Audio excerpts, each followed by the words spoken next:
प्रोनेसिस investor academy के इस नए वीडियो में आप सभी का स्वागत है। इस वीडियो में मैं आपका पोर्टफोलियो कैसा है सीरीज का सेकंड पोर्टफोलियो रिव्यू प्रेजेंट कर रहा हूं। इस वीडियो में मैं एक 20 करोड़ के पोर्टफोलियो का रिव्यू करूंगा। मैंने बड़ा पोर्टफोलियो इसलिए लिया है ताकि पोर्टफोलियो रिव्यू के ज़्यादातर कॉन्सेप्ट्स को क्लियरली मैं एक्सप्लेन कर सकूँ। मोस्ट इंपॉर्टेंटली मैं इस पोर्टफोलियो रिव्यू में जो भी कॉन्सेप्ट्स बताऊंगा वो सारे कॉन्सेप्ट्स आप एक स्मॉलर पोर्टफोलियो में भी यूज़ कर सकते हैं। इस पोर्टफोलियो रिव्यू में मैंने equity investing and portfolio construction के रिगार्डिंग कई इंपॉर्टेंट बातें बताई हैं। तो अगर आप एक इक्विटी इन्वेस्टर हैं या फिर इक्विटी में इन्वेस्टमेंट स्टार्ट करना चाहते हैं तो आप ये वीडियो कंप्लीटली जरूर देखें, कोई भी पोर्शन स्किप ना करें। ये पोर्टफोलियो एक ऐसे इन्वेस्टर का है जिसका रिस्क प्रोफाइल वेरी एग्रेसिव है। किसी भी इन्वेस्टर का रिस्क प्रोफाइल उसके age, income, investment horizon, liability and risk appetite के बेसिस पे डिसाइड होता है। किसी भी इन्वेस्टर का रिस्क प्रोफाइल हमें हेल्प करता है उस इन्वेस्टर के लिए सुटेबल इन्वेस्टमेंट प्रोडक्ट को सेलेक्ट करने में। वेरी एग्रेसिव इन्वेस्टर मींस अगर इस इन्वेस्टर का पोर्टफोलियो शॉर्ट टर्म में 15 to 20% भी डाउन होता है तो ये इन्वेस्टर लॉन्ग टर्म में हाई रिटर्न्स जनरेट करने के लिए इतना रिस्क लेने को रेडी है। और इस इन्वेस्टर का इन्वेस्टमेंट होराइजन लॉन्ग टर्म है, दैट इज वो मोर देन 10 ईयर्स का है। इस पोर्टफोलियो में 4 एसेट क्लासेस में मनी इन्वेस्ट किया गया है। फर्स्ट एसेट क्लास है रियल एस्टेट। रियल एस्टेट में कॉमर्शियल प्रॉपर्टी है। कॉमर्शियल प्रॉपर्टी में अच्छा रेंट मिलता है। रियल एस्टेट में इन्वेस्टमेंट है 6 करोड़ का। सेकंड एसेट क्लास है गोल्ड। गोल्ड में इस इन्वेस्टर ने सॉवरिन गोल्ड बॉन्ड्स में इन्वेस्ट किया है और ये इन्वेस्टमेंट अमाउंट है 1 करोड़। थर्ड एसेट क्लास है डेट। डेट में इस इन्वेस्टर ने debt mutual fund and fix deposits में इन्वेस्टमेंट किया है अबाउट 3 करोड़ का। एंड फोर्थ एसेट क्लास है इक्विटी। इक्विटी में इस इन्वेस्टर ने स्टॉक्स एंड म्यूचुअल फंड्स में इन्वेस्टमेंट किया है एंड इक्विटी में इनका इन्वेस्टमेंट्स 8 करोड़ का है। करंटली इस इन्वेस्टर के पास कैश में 2 करोड़ है। जैसा कि आपको पता है कि अभी इक्विटी मार्केट्स ओवर वैल्यूड है, दैट्स वाई इस इन्वेस्टर ने अपने इक्विटी पोर्टफोलियो से 2 करोड़ का स्टॉक सेल किया है और 2 करोड़ कैश में रखा है ताकि मार्केट में जब भी करेक्शन होगा तो ये 2 करोड़ वो अगेन स्टॉक्स में इन्वेस्ट कर सके। साथ ही इस इन्वेस्टर ने डिसाइड किया है कि अगर इक्विटी मार्केट और ऊपर जाता है तो ये इन्वेस्टर कुछ और stocks and mutual fund unit sell करेगा और उसको कैश में रखेगा ताकि जब भी मार्केट में करेक्शन हो तो वो पैसा again stocks and equity mutual funds में इन्वेस्ट किया जा सके। इस पोर्टफोलियो रिव्यू में हम इस इन्वेस्टर के इक्विटी इन्वेस्टमेंट्स को डिटेल में रिव्यू करेंगे।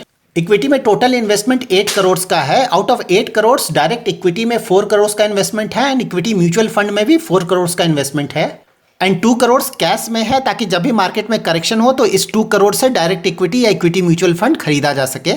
नाउ हम इस इन्वेस्टर के डायरेक्ट इक्विटी पोर्शन को डिटेल में एनालाइज करते हैं। डायरेक्ट इक्विटी में इस इन्वेस्टर का इन्वेस्टमेंट है 4 crore. Out of 4 crore 2.4 crore core portfolio में है एंड 1.6 करोड़ सैटेलाइट पोर्टफोलियो में है। कोर पोर्टफोलियो में आप ऐसे डायरेक्ट इक्विटी या इक्विटी म्यूचुअल फंड्स में इन्वेस्टमेंट करते हैं जो कि मोस्टली लार्ज कैप ओरिएंटेड है।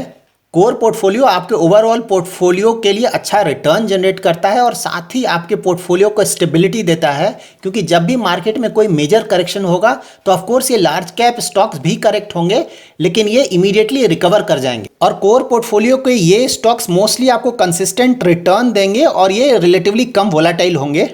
जबकि सैटेलाइट पोर्टफोलियो में आप मिड कैप या स्मॉल कैप इक्विटी या इक्विटी म्यूचुअल फंड्स में इन्वेस्टमेंट करते हैं। सैटेलाइट पोर्टफोलियो रिलेटिवली रिस्की होता है, दैट्स वाई इसमें रिटर्न्स आने के चांसेस भी ज़्यादा होते हैं।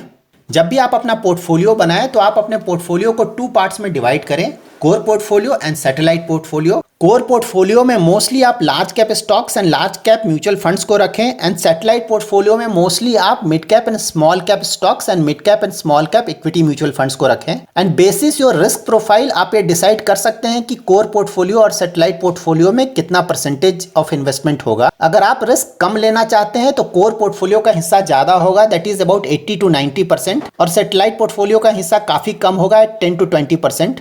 और अगर आप एग्रेसिव इन्वेस्टर हैं और ज़्यादा रिस्क लेने को रेडी हैं, इन दैट केस आप अपने कोर पोर्टफोलियो को टोटल पोर्टफोलियो का 60 to 70% रख सकते हैं and 30 to 40% of total investment आप सैटेलाइट पोर्टफोलियो में कर सकते हैं। इस पोर्टफोलियो में core portfolio and satellite portfolio दोनों में ही 5 स्टॉक्स ईच हैं। कोर पोर्टफोलियो के 5 स्टॉक्स हैं Reliance industries, HDFC bank, ICICI bank, Bajaj finance and HCL tech. जबकि सैटेलाइट पोर्टफोलियो के 5 स्टॉक्स हैं अमर राजा battery, AU small finance bank, Laurus labs, Mangalam organics and Chemcrux. So overall ये सारे स्टॉक्स रिलेटिवली अच्छे हैं। लॉन्ग टर्म में इन सारे स्टॉक्स से आप अच्छे रिटर्न्स एक्सपेक्ट कर सकते हैं। नाउ हम जानते हैं इस इक्विटी पोर्टफोलियो को हम और अच्छा कैसे बना सकते हैं। तो ये इक्विटी पोर्टफोलियो बहुत ज़्यादा कॉन्सेंट्रेटेड पोर्टफोलियो है। So even for a very aggressive investor हमें 15 to 20 स्टॉक्स अपने पोर्टफोलियो में जरूर रखने चाहिए, और अगर पोर्टफोलियो काफ़ी छोटा है in that case even 5 to 10 stocks will do. साथ ही पोर्टफोलियो बनाते वक्त आप ये भी ध्यान रखें कि सारे स्टॉक्स या इक्विटी म्यूचुअल फंड्स में साइजेबल इन्वेस्टमेंट होना चाहिए, क्योंकि अगर आपने किसी पर्टिकुलर स्टॉक में इन्वेस्टमेंट किया है और वो इन्वेस्टमेंट अमाउंट काफ़ी कम है, तो इवन इफ वो स्टॉक बहुत ज़्यादा रिटर्न देता है तो ओवरऑल आपके पोर्टफोलियो पे उसका कोई खास फर्क नहीं पड़ेगा। दैट्स वाई आप ये इंश्योर करें कि जब भी आप पोर्टफोलियो बनाएं, पोर्टफोलियो में जितने भी डायरेक्ट इक्विटी या इक्विटी म्यूचुअल फंड स्कीम्स है उसमें आप साइजेबल इन्वेस्टमेंट जरूर करें, ताकि अगर वो पर्टिकुलर स्टॉक या इक्विटी म्यूचुअल फंड अच्छा रिटर्न जनरेट करे तो उसका बेनिफिट आपके ओवरऑल पोर्टफोलियो के रिटर्न्स में दिखे। ये इक्विटी पोर्टफोलियो 100% ग्रोथ पोर्टफोलियो है, इसमें एक भी वैल्यू स्टॉक्स नहीं है। आने वाले समय में हम वैल्यू स्टॉक्स से अच्छे रिटर्न्स एक्सपेक्ट कर सकते हैं। दैट्स वाई हमें इस पोर्टफोलियो में 2 to 3 good quality PSU stocks भी ऐड करने चाहिए। साथ ही हमें इस पोर्टफोलियो में FMCG, ऑटो, कंज्यूमर ड्यूरेबल से भी कुछ स्टॉक्स ऐड करने चाहिए, और साथ ही इस पोर्टफोलियो में हम IT एंड फार्मा सेक्टर से भी एटलीस्ट 1 स्टॉक ईच ऐड कर सकते हैं। Now let's check equity mutual fund schemes of this portfolio. इस पोर्टफोलियो में total 8 equity mutual fund schemes हैं। Out of this 8 schemes 5 domestic funds हैं, जिसमें टोटल इन्वेस्टमेंट्स 2.5 करोड़ का है, और ये 5 फंड्स हैं PGIM India flexi cap fund, UTI flexi cap fund, PGIM India mid cap opportunities fund, Kotak small cap fund and axis small cap fund. और इस portfolio में 3 इंटरनेशनल फंड्स भी हैं, जिसमें टोटल इन्वेस्टमेंट 1.5 करोड़ का है। ये इंटरनेशनल फंड्स हैं Motilal Oswal NASDAQ 100 ETF, Motilal Oswal S&P 500 index fund and PGIM India global equity opportunities fund. So portfolio के ये 8 इक्विटी स्कीम्स काफ़ी अच्छे स्कीम्स हैं, जिनका लॉन्ग टर्म ट्रैक रिकॉर्ड काफ़ी अच्छा रहा है। कोर पोर्टफोलियो में 4 स्कीम्स हैं। Out of 4 schemes 2 flexi cap schemes हैं, PGIM India flexi cap fund and UTI flexi cap fund, and 2 US based index fund हैं, Motilal Oswal NASDAQ 100 ETF and Motilal Oswal S&P 500 index fund. Satellite portfolio में भी 4 schemes हैं। 1 mid cap scheme है PGIM India mid cap opportunities fund, and 2 small cap scheme है Kotak small cap fund and axis small cap fund, and 1 global fund है PGIM India global equity opportunities fund. Core portfolio के दोनों ही flexi cap schemes में large cap stocks का exposure काफी अच्छा है, और साथ ही US बेस्ड दोनों ही इंडेक्स फंड्स में लार्ज कैप कंपनीज का एक्सपोजर काफी ज्यादा है। नाउ हम इस इक्विटी म्यूचुअल फंड में कंट्री एलोकेशन को चेक करते हैं। इस इक्विटी म्यूचुअल फंड के टोटल कॉर्पस का अबाउट 61.35% इन्वेस्ट हुआ है इंडियन इक्विटी में, जबकि US में इन्वेस्टमेंट है 31.77%, फ्रांस में है 1.87%, चाइना में है 1.26% एंड नीदरलैंड्स में है 1.01%। साथ ही कुछ और कंट्रीज में भी एक्सपोजर है like Brazil, Canada, Italy and Singapore. US stocks में major exposure 2 US index funds के कारण आ रहा है, NASDAQ 100 एंड S&P इंडेक्स, जबकि इंडिया एंड US के अलावा दूसरे कंट्रीज का एक्सपोजर आ रहा है PGIM India global equity fund के कारण। नाउ हम इस इक्विटी म्यूचुअल फंड के सेक्टर एलोकेशन को चेक करेंगे। टेक्नोलॉजी में इन्वेस्टमेंट है 22.51%, कंज्यूमर सिक्लिकल्स में 16.47%, फाइनेंशियल सर्विसेज में 13.96%, इंडस्ट्रियल्स में 13.19%, बेसिक मटेरियल्स में 12.38%, हेल्थ केयर में 8.65%, कम्युनिकेशन सर्विसेज में 7.67% एंड कंज्यूमर डिफेंसिव्स में 4.07%। सो ओवरऑल इस इक्विटी म्यूचुअल फंड का पोर्टफोलियो वेल डाइवर्सिफाइड पोर्टफोलियो है, एंड किसी भी पर्टिकुलर सेक्टर में इस पोर्टफोलियो का ज़्यादा इन्वेस्टमेंट नहीं है। नाउ हम इस इक्विटी म्यूचुअल फंड के टॉप होल्डिंग्स को चेक करेंगे।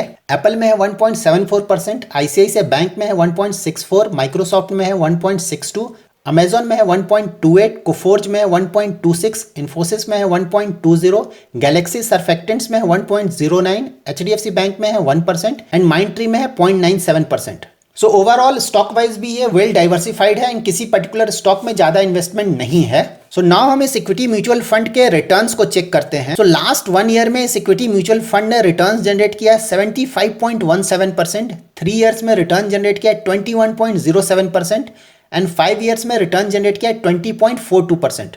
सो रिटर्न वाइज ऑल्सो इस इक्विटी म्यूचुअल फंड का पोर्टफोलियो काफ़ी अच्छा है।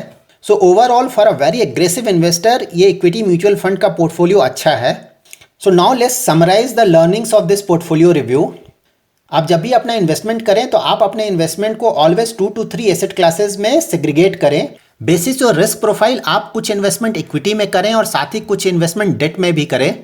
इक्विटी पोर्शन में आप डायरेक्ट इक्विटी में तभी इन्वेस्टमेंट करें जब आपको इन्वेस्टमेंट्स का अच्छा आइडिया है। अगर आपको इन्वेस्टमेंट्स का अच्छा आइडिया नहीं है और आपके पास सफिशिएंट टाइम नहीं है इन्वेस्टमेंट्स को स्टडी करने के लिए, तो आपके लिए इक्विटी म्यूचुअल फंड्स ज्यादा सुटेबल होगा। डेट एसेट क्लास में आप debt mutual funds, fix deposits, PPF, EPF जैसे प्रोडक्ट्स में इन्वेस्टमेंट कर सकते हैं। और अगर आपको गोल्ड में इन्वेस्टमेंट करना है तो गोल्ड में इन्वेस्टमेंट के लिए बेस्ट प्रोडक्ट है sovereign gold bonds. Sovereign gold bonds RBI issue करती है on behalf of government of India. और साथ ही आप अपने पोर्टफोलियो को core portfolio and satellite portfolio में डिवाइड करें और आप अपने इन्वेस्टमेंट का ज्यादातर पोर्शन ऑलवेज कोर पोर्टफोलियो में रखें और सैटेलाइट पोर्टफोलियो में हाई रिटर्न्स के लिए स्मॉल अमाउंट का इन्वेस्टमेंट करें। अगर आप कंफर्टेबल हैं तो आप अपने टोटल इन्वेस्टमेंट कॉर्पस का एक स्मॉल अमाउंट इन्वेस्ट कर सकते हैं इंटरनेशनल फंड्स में भी। इंटरनेशनल फंड्स आपके पोर्टफोलियो को काफी अच्छा डाइवर्सिफिकेशन देता है क्योंकि दूसरे कंट्रीज के equity markets Indian equity market से ज्यादा कोरिलेटेड नहीं होते हैं। That's it in this video. अगर आप भी अपना पोर्टफोलियो का रिव्यू कराना चाहते हैं तो आप अपना पोर्टफोलियो हमें मेल कर सकते हैं। गोइंग फॉरवर्ड एवरी वीक हम 1 पोर्टफोलियो रिव्यू जरूर करेंगे। अगर आपका कोई क्वेरी है रिगार्डिंग पोर्टफोलियो रिव्यूज तो आप वो क्वेरी कमेंट सेक्शन में मेंशन कर सकते हैं। I will try my best to answer it. Thanks lot for watching.